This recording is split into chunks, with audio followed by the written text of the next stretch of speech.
So during a typical year, museums and art galleries generate billions of dollars in tourism dollars anyway in the state of Ohio.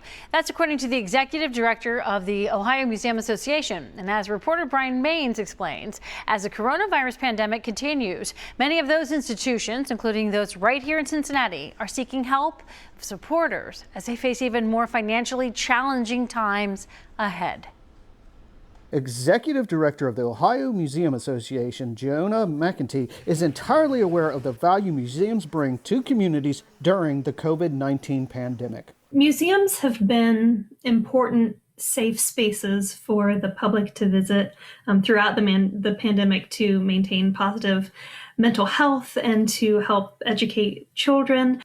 McEntee also notes the financial hardships Ohio's museums face as the pandemic continues, citing a recent national survey of museum directors that reported up to a third of museums across the country could close permanently as a result of the pandemic. We are seeing some examples of that, some anecdotes coming in to our office saying if we're not able to open our doors again in the spring, we might not open our doors at all. While no museum in Cincinnati is permanently closed, many feel the financial burden after the state's mandatory shutdown this past spring. We are going to lose between $2 and $3 million in operating revenue this fiscal year as a result of the closure, the limitation of numbers, and just general lack of people going out, particularly now during this very busy time. Elizabeth Pierce, CEO of the Cincinnati Museum Center, said the Museum Center is lucky it's able to remain open and serve the public at the capacity it currently is during the holiday season. It's not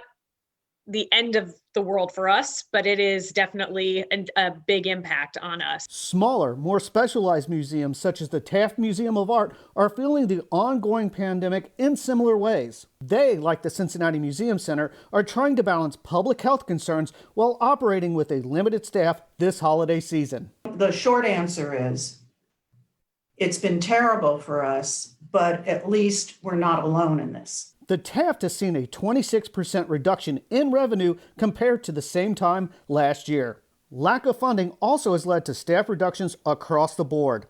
Pierce said the Cincinnati Museum Center scaled back its staff significantly and reduced hours from 7 days a week to 5. That's better than what Dennis Harrington is facing at the Weston Arts Gallery, which is located inside the Aronoff Center for the Arts. I'm pretty much operating as a solo operation right now. The Weston is operating on a third of its normal budget while at the same time investing in services to keep patrons engaged online after the art gallery closed once again in late November due to rising coronavirus cases in the region. He hopes to reopen the Weston sometime in January. As much as we can, and if we feel like we can do it safely, I think it's important to still put forth the effort, to have this physical presence. In the meantime, McEntee implores people to support their favorite museum or gallery by purchasing memberships as gifts for family members this holiday season, while her organization continues to lobby the state for further financial relief. Our organization, as well as other statewide organizations, are currently working with the governor's office and with